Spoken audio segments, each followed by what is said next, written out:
Hi, everybody. Today we are going to meet our career advisors. So we have the adult program covering all of our different counties. These services can help you get into your career goals. So we're going to start with some introductions and go into some questions about what we can provide.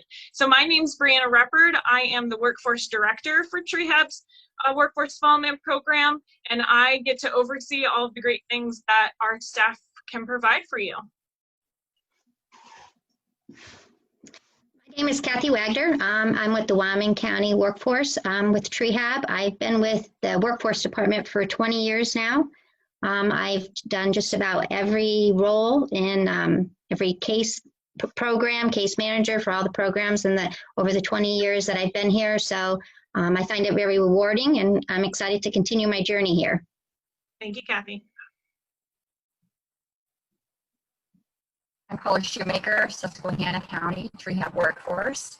I've been with TreeHub for a little over 3 years, and I think the most rewarding part of my job is seeing clients succeed and being able to help them. Absolutely. Thank you. My name is Tasha Losinger, and I am at the Tioga County TreeHub, and I have been with TreeHub for just under a year. But I really enjoy it. I love helping people, and I think it's very rewarding when you see someone succeed and finally find employment and overcome a lot of barriers that they've been working hard to overcome. Thank you.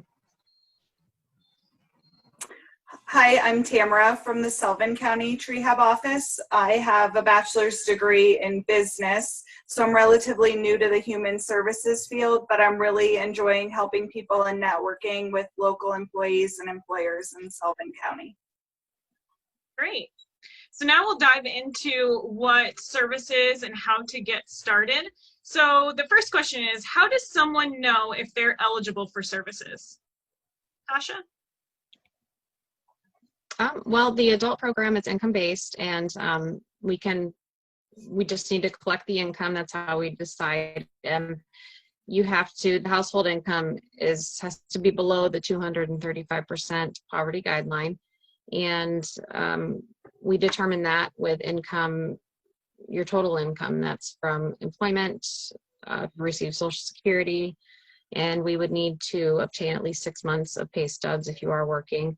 Any kind of Social Security payment records, and then we would meet with the career advisor, and we would go through everything and just let you know if you qualify. Perfect. So what documents would someone have to prepare to get to a career advisor to see if they are eligible? Paula?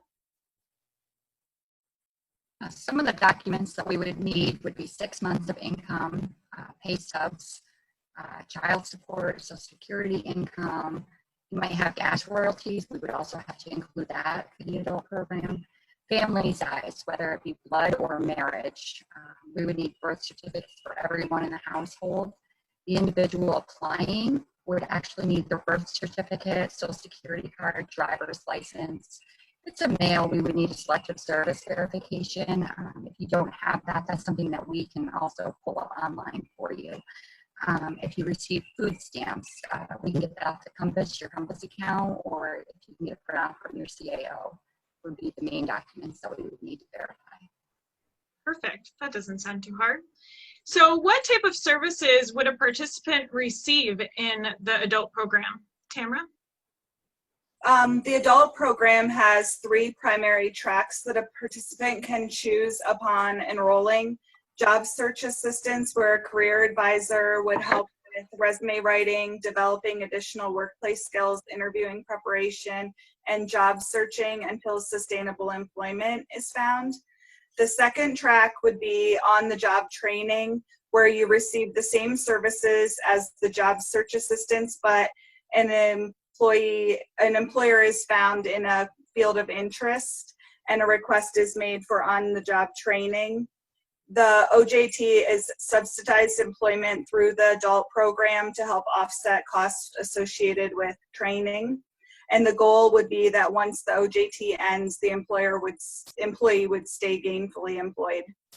And the third track is the training track. There is sometimes funding available for short-term up to 2-year trainings that fall on the high priority occupation list and from a state approved employer. Again, funding is never guaranteed and employment is always our #1 goal. All right, so you touched base on training. What does that really look like, Kathy? When an individual enrolls into the adult program, oftentimes they are interested in the training track. The first thing they do upon enrollment and after they complete the necessary paperwork, they sit down with their career advisor and first a review of their resume, of their qualifications, skills and degrees that they might already have is done first to see if those skills are in demand and it's something that we could help them with job search. If there's not, and we see there is a need for training, then that's something that then we sit down and research different occupations that are approved on the high occupation demand list that the state puts out every year. And then we research different approved providers also that the state approves each year. Both the trainings and the providers are approved and listed on the PA Career Link website.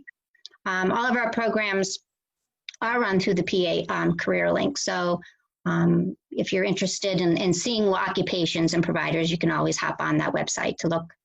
The next step then, once we determine that yes, training is something that we're going to seek, there is some testing that the state does require. And the purpose behind this basically is to make sure that an individual is prepared for a classroom setting. And for some, it's been several years since they've been out of school. So we do some basic testing and some math and some reading. Once that is obtained, then what we do is we put a request in and to make sure that the funding is available for the type of training that they're looking for. Once that gets approved, then it's the client or the individual needs to do a little research to make sure that this is something that once they start, they can complete. So we have what's called an ITA, and that stands for an individual training account. And what they do is it's a packet of a series of questions where they have to actually talk to the training provider, make sure they're comfortable going there, make sure they have transportation, backup transportation, childcare may be an issue. And for some, making sure that they financially can afford to do the whole length of the training.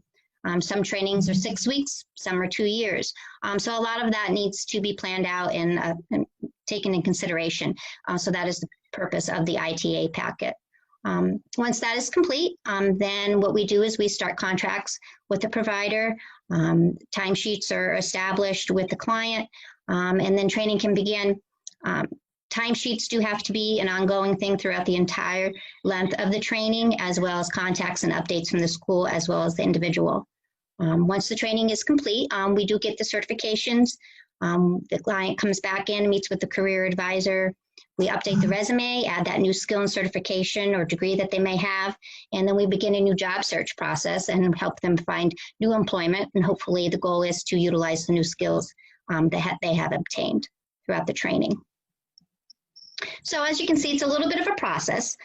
So what we usually tell people when you come in and you're interested in a training, it is something that you do need a little bit of time to prepare and get done. So we tell anybody it's, roughly around 4 weeks is a rough estimate to kind of give you the time to make sure you have, get all the paperwork done, meet with the school, and get everything in place.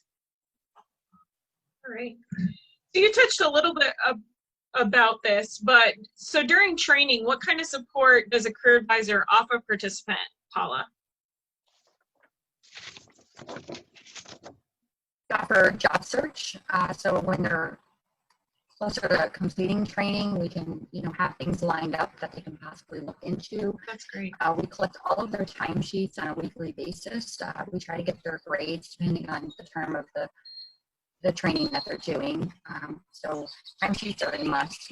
That's how we can track that they are participating within the class and following the guidelines of the adult program. In some cases, if something unforeseen should happen, we can sometimes offer additional assistance. So that's always something to keep in mind. It's not always there, but you never know when the unforeseen might happen. But basically just keeping in touch with us, and as the training gets closer to the end, we will redo your resume to update the training and recognize that on your resume. That could help also with new employers. That's great. So is training always available, Kathy? No, that is, TreeHab is a nonprofit agency, so we are subcontracted by the state to offer these employment and training programs. So that being said, our changes year to year do happen with our funding dollars. So what we usually do is check to make sure qualifications, that you fall into those qualifications for the training. We do give priority, of course, to all veterans.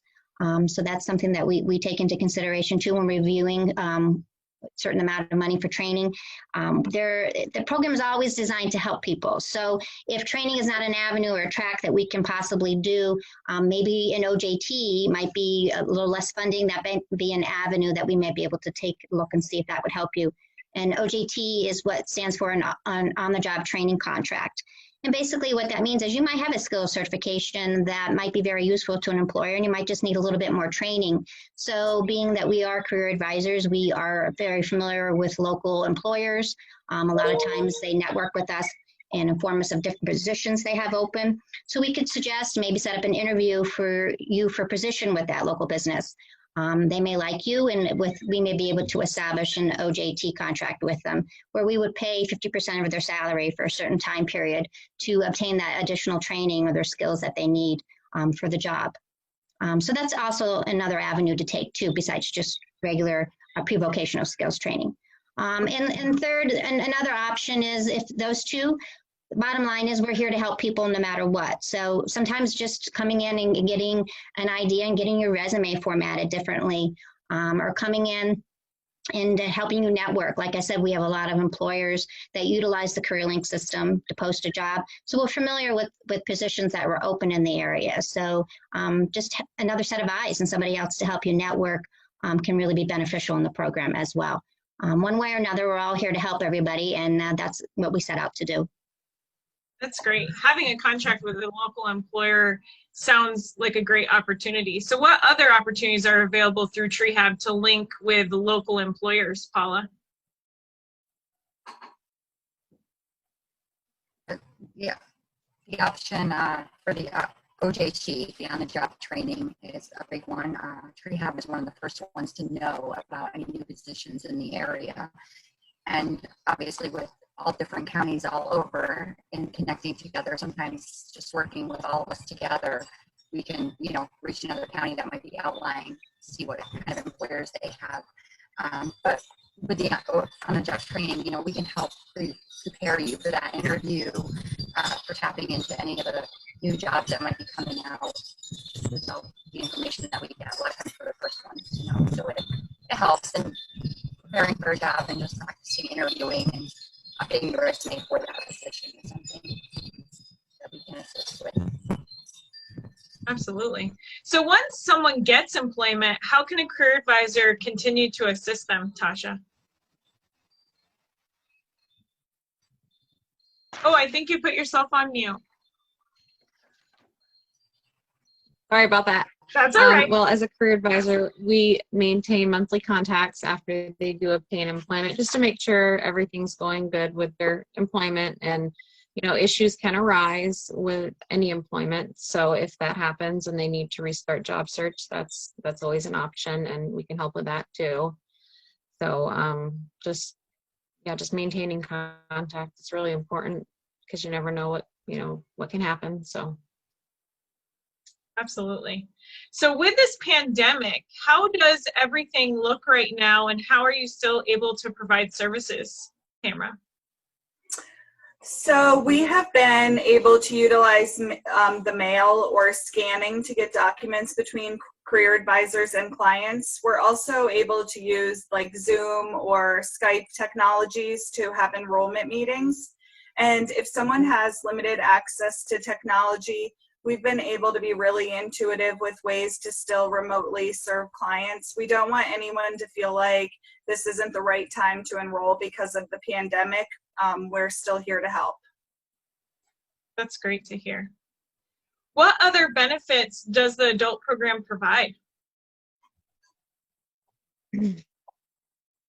Well, in the adult program, we help the client to identify, their barriers to employment and what has been, the biggest issue with them trying to maintain their employment. And we help them overcome you know, those barriers and give them the tools needed to be successful and find the job they really love. Absolutely. Well, that's great. The next step to getting linked up with one of these programs and getting the assistance is to get a hold of one of these career advisors. So I want to go around and do a round table so that you can explain the best way to get a hold of you. And I will put on the screen contact information for all of these staff. So Kathy, do you want to start? Yep. The best way to probably get a hold of me is definitely by email, which is cwagner@treehab.org. Of course, you can always call my phone at 570-996-2438. But again, I'm always on the email. Like I said, we're doing a lot of services remote right now, so email would be the best way to get a hold of me right now. Great.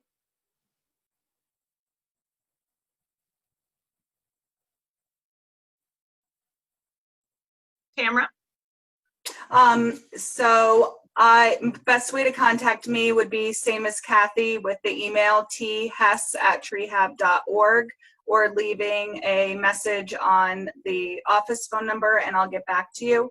If you prefer texting or messaging, leave your cell phone number and I can text you back, or messaging the Treehab Sullivan County Facebook page is a good option too. And Paula? The best way to,